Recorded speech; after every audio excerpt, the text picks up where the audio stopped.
Welcome back to Tech Tech. I'm Adam Housley in Los Angeles. You know, flying the friendly skies, at least in the future, is going to be, for the most part, probably filled by drones. At least that's what a lot of people believe, and especially when we talk about what Amazon's trying to do and Google and a lot of the major corporations that are looking at using drones.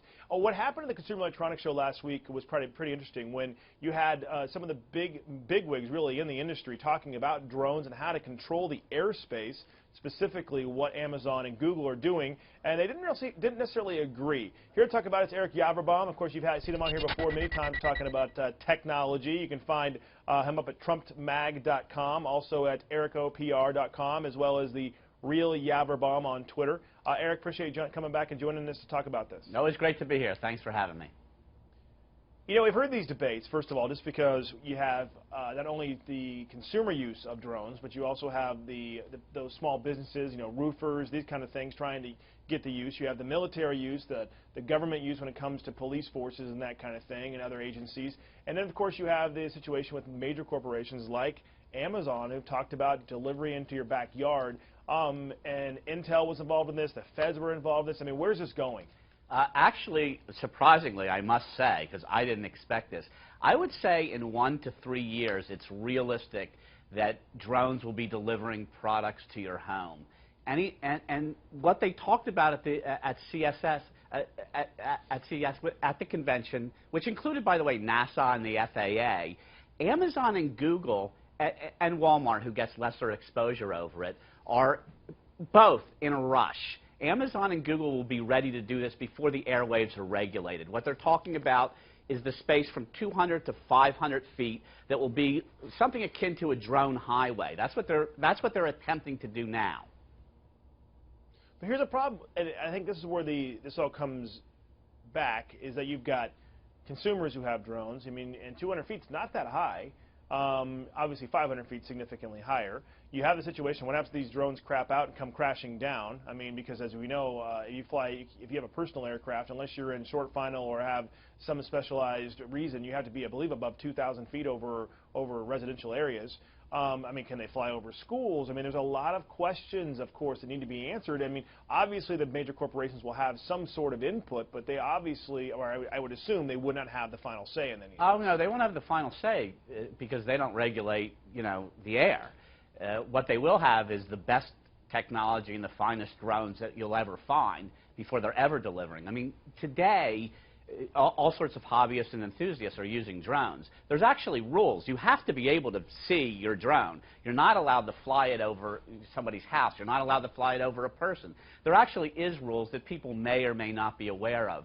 What we're talking about in the future, which is not that far off, is actually realistic. And the ways that drones will fly, and there is a debate between Google and Amazon. They both have different ideas. Google would like to see it exactly like an airplane is. Amazon wants it to be different because what happens if there's a balloon flying in the air, a bird, a kite? They have something where the drone will be able to sense and change its course. But that's what the debate is now. It's less about if it's going to happen, and it's more about what the regulations will be. And when NASA and the FAA are involved in these conversations, and they are, it's real. Yeah, I mean, we're looking at some of the field tests that Google did, and I think that's the question. You hit a couple of points there. They're perfect. The question that I have is, you know, kites, people that might have antennas that go up higher for whatever reason, you know, flags. I mean, there's things that are out there that a drone, I assume, obviously, if it's at a level we don't know yet because we're not there, but the sensing ability is just getting better every day. I mean, we'll be able to go around and sense a string, you know, that's extremely small. I mean, those are things that potentially, you know, could cause a crash or an issue. And then we have the whole idea of FAA regulating this. So we have, you know, air traffic control for large aircraft. Are we going to have air traffic control now for these? And if so, we're talking about thousands more things, you know, drones in the air than we do planes, which are by the thousands also. Well, but, you know, the FAA and NASA will both have, you know, not only input but maybe governance of, you know, what gets flown in the space from 200 to 500 feet. The interesting thing is that they are actually engaged in the conversation. It's not You know, 2 years ago or a year and a half ago, when Amazon on 60 Minutes talked about deliveries to your doorstep, I thought it was preposterous. I mean, until you get the FAA involved, it's not serious. But they are involved. And that show down in Vegas, which was just last week, that is the show of the year, and the FAA and NASA were at it on the same panel as Google and as Amazon and Walmart, who also has a vested interest in this. And I think I actually agree with you specifically. When I first heard of this a couple of years ago, I was like, oh, come on, we're talking about 10 years down the road. This is the flying car type stuff that is going to happen when my 3-year-old's a senior citizen. But I thought it was going to happen in my lifetime. I wanted a flying car. I thought the Jetsons was going to happen in my You obviously watched lifetime. Back to the Future. You've seen the Back to the Future video of all the things they predicted correctly. The Yep. hoverboards, though, that does not count. Those aren't the true hoverboards. In any case, and Ericho, the poor Cubs. appreciate you joining us.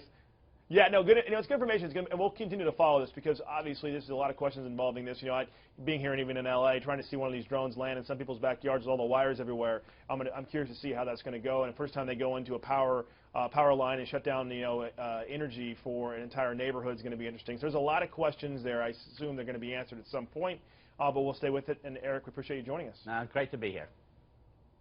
All right. Now, obviously, for more information on Eric, you can go to his website, find out about TrumpsMag.com, the online magazine he does, as well as ErichoPR.com, Ericho Communications. Good stuff. Eric's been on here a bunch talking to us. You also can follow him on Twitter at RealYaverbaum. Eric joins us from New York. Thanks again, Eric. Thank you. All right. I'm Adam Housley in Los Angeles, and you're watching Tech Take.